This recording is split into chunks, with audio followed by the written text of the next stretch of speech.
Welcome back. Before we get started, I'd like to remind everyone to please leave a comment, tell me how to improve myself. I'm always looking for improvement, and your comment helps out a ton. Also, be sure to check out my other channel, YC Games, and without further ado, let's get right into the video. So, as you guys probably know, I really do not like the pre-sequel, but they had a lot of innovative ideas that I do think would actually work out pretty well if they did it right in Borderlands 3. So here's just some of those ideas that I think would transfer over well, or maybe won't. We'll kind of talk about that. And I have covered a lot of these in past videos, but this is just kind of all together one place, you know, what should and shouldn't. So yeah, let's get right into it. So one of the most obvious things they had in the pre-sequel was the lower gravity. And with that came, you know, the oxygen and the Oz kits and all that extra stuff. But let's just focus just on the lower gravity for here. So it could be really well. I did have a lot of fun with it. It did add an interesting dimension to combat where you can kind of, you know, jump over and slam down doing some extra damage. And, you know, get the little verticality, you know, you can make longer jumps in a arena, like during a fight, that you can easily make.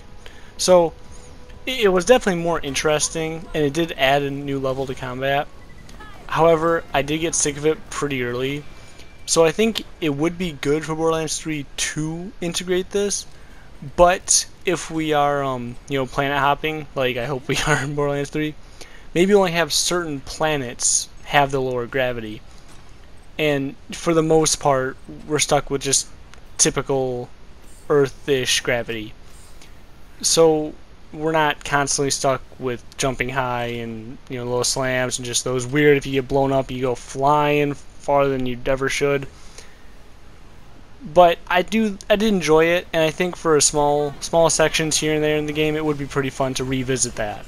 Probably get rid of the Oz kits though, because there's no sense in having an Oz kit the whole game if you're only gonna use it for small sections. So I'm curious how they're actually gonna handle it, but I do think it would be nice to have it present in some form. Another part of the pre-sequel that I did actually enjoy they added was the cryo elemental. Now, I enjoyed it just because it was different, but looking forward, there really is no point to keeping it because there's really nothing it's super good against and nothing that's insanely bad against. Kind of like, you know, the way how Incinerary is good against flesh, bad against armor. You know, Shock is good against shield, but, you know, there's always the counter and whatnot. And Cryo was never really super amazing at anything in particular. It was good, obviously, at freezing stuff, and it was kind of cool to melee afterwards and had a little shatter effect.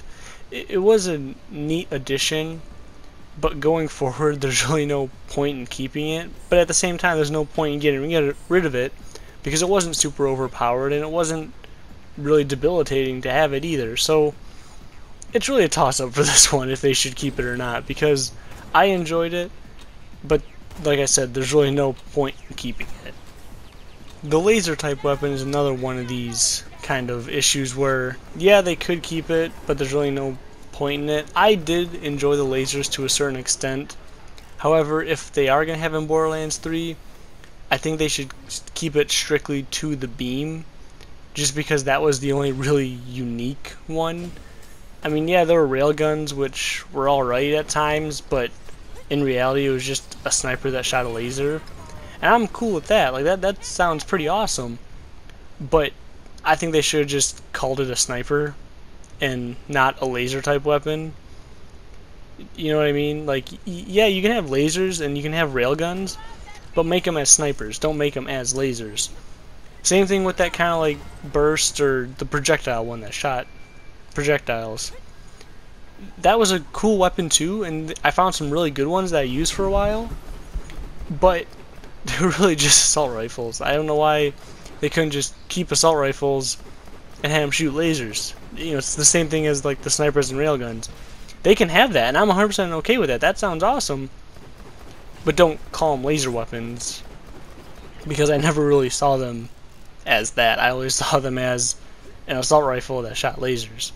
But the beam, on the other hand, I did really enjoy the beam, like, you know, the Ghostbusters beam kind of thing, because it was unique. There really is no other weapon that was incredibly like it. It was kind of its own weapon, and I enjoyed that. I thought that was really cool. and I actually would like to see that going forward. But get rid of the railguns and the projectile lasers. So obviously they added quite a few supporting characters to the pre-sequel. I really didn't enjoy any of the new characters, to be honest, but I can see their purpose, and we're going to kind of talk through it a little bit. Starting with Janie Springs, I really didn't enjoy her, but, and this is a spoiler for Tales from the Borderlands, if you have not played that, please don't listen, but in that game, they killed off Scooter, and that really sucks. I loved Scooter. I thought he was a great character. He was hilarious. He was dumb. He's just that whole redneck attitude that I just loved it. But they killed him off, and I'm like, alright, that sucks. Ellie's gonna be the replacement. Obviously that was the obvious replacement. But now it seems more that Janie's gonna be the replacement. Well, with her relationship with Athena, and Athena seeming to be in the Borderlands 3, it definitely seems like we haven't seen the last of Janie, and that kind of sucks because I honestly liked Ellie a lot more. Nothing against Janie. She was all right. There's just nothing spectacular about her. I really didn't think she was that funny. She wasn't a very interesting character to me. It was just like the rest of the pre-sequel characters. There's nothing really interesting about her, nothing memorable. Honestly, when I finished the pre-sequel the first time, and just kind of left it alone for a long time and just played Borderlands 2, I kind of completely forgot who she was until I replayed it. She's just not memorable at all. Nurse Nina's kind of the same deal. Nothing against her really, just Zed is so much better, and it's not even like we have a lot of interaction with Zed or Nina for that matter, so it's not even like they're huge characters in either one of these games. I just like Zed more. He was just always more funny to me. Like, I just enjoyed his lines a lot more than Nina's. Every time talking to Nina, it always fell flat for me. Nothing was super even remotely funny or enjoyable about any interaction with her. Like I kind of mentioned earlier, Athena seems to be still in the game, just with the ending of the pre-sequel. So we'll probably get her. I did like her, obviously being a Vault Hunter.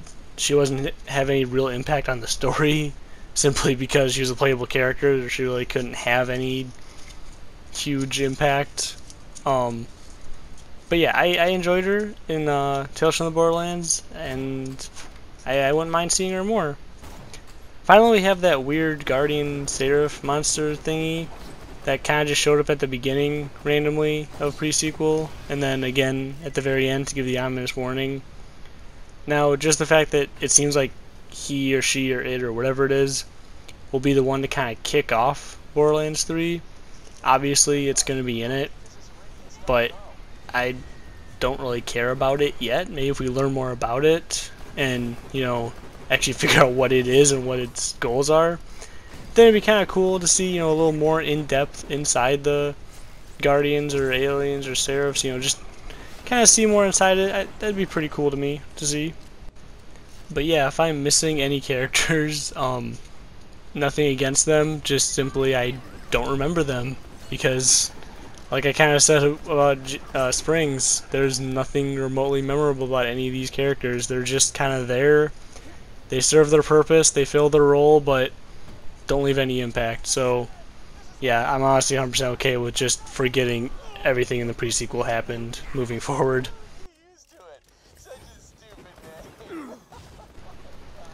Like I said in an earlier video, I did really enjoy the Kragons. Yeah, they made no sense, but they're an interesting enemy, like, as far as animals go. They were kind of like the Thrashers of this game, I felt. Like, they were overused, and I did get bored of them towards the end. But at first, they were an interesting addition. I wouldn't mind them coming back to a lesser extent, like, not in every single outdoor environment, but, just seeing them every once in a while would be pretty cool to see moving forward. Same thing for the Guardians. I think if they are still technically on the other side, because I'm really confused exactly what side we're on anymore moving forward in Borderlands 3, Are we supposed to be defending the vaults or still looting them? I don't know. But if we're still looting them, it would be kind of cool to go against a few more guardians. Because they were interesting enemies. They were kind of weird. They had like flips and stuff, and they could change elementals, it seemed. It was pretty cool to see, and I wouldn't mind seeing more of those, but like I said, it all depends on which side we end up on. So yeah, that's pretty cool. Couple little extra things here for you. I kept this in their own category just because they're already technically added in Borderlands 2 100 DLCs, but still they were really fully integrated into the pre-sequel, so I am including them. That would be the grinder, which technically they didn't have the grinder, but in the one Halloween one, they kind of had that thing where you throw in stuff into a cauldron and get shit back. Same kind of concept. In the pre-sequel, I really didn't like it that much. I never personally got anything good out of them. I had a couple friends I asked, they looked up combinations to try to get something good, and they didn't have any luck either. I don't know if it's just a luck thing or if it's whatever algorithm they have. We never got anything good, and I'm okay with that, because if that is the good way to get good weapons, then it kind of ruined the whole point of the whole grind and just the whole point of Borderlands. So I guess if they keep it in the state it's in, I'm okay with that, because like I said, I've never really got anything good from it, and it never really made it worth it to me. But if people like it, and if some people have gotten some good things from it, then I'm okay with keeping it. But if it disappears, I won't be heartbroken. Complete opposite though with the whole character speaking thing. Again, they kind of add that in the one Header DLC in Borderlands 2, where the beach one, but they fully did it in the whole game for the pre-sequel, so I am including it on this list. And I didn't enjoy it in the pre-sequel because it was just more awkward, it was stilted, it was just NPC says something, your Vault Hunter said something, NPC says generic response, so that they don't have to change it depending on what Vault Hunter you are. Like, it was obvious that they just said something to fit the slot. It wasn't anything unique, it wasn't anything different, it didn't change the conversation anyway other than that one line. So I was disappointed in that regard. And if they do bring it back for Borderlands 3, I would like actually, not necessarily full different conversations, but different versions of the same conversation. Not just, alright, insert different line here. It was really disappointing hearing that, oh, they can talk, and then finding out that they didn't say anything that matters, just an awkward joke that usually wasn't even that funny. It was weird. Plus, they front-loaded that so much, like they used it so much in the beginning, at least I noticed, and then they hardly ever used it for the rest of the game, it seemed. At least none that I noticed, so they didn't do it right here, but if they take this concept into Borderlands 3, they do it right. They actually make different conversations depending on what Vault Hunter you are. It would definitely add to the replay value to play as a different character, just to hear those different combinations of the conversations that you can hear. And that'd be really fun to see, so I hope they do bring that back, but make it better, obviously. That about does it for this one. Like I said throughout the whole video, there's a lot of things the pre-sequel attempted, but just not necessarily failed at, but didn't live up to the potential they could have. And if they do bring a few of these things back to Borderlands 3, there are obvious ways they can improve it and make them a lot better, and I hope they do, because they did have some good ideas here, just not very good implication of these ideas. So yeah, that about does it. As always, be sure to leave a comment, tell me I improved myself. I'm always looking for improvement, and your comment helps out a ton. Be sure to also leave a comment if there's any video suggestions you have. Be sure to check my other channel, YC Games, just me and my friends having fun playing video games. And yeah, that about does it. See you in the next one. Keep your stick on the ice. We're all in this together.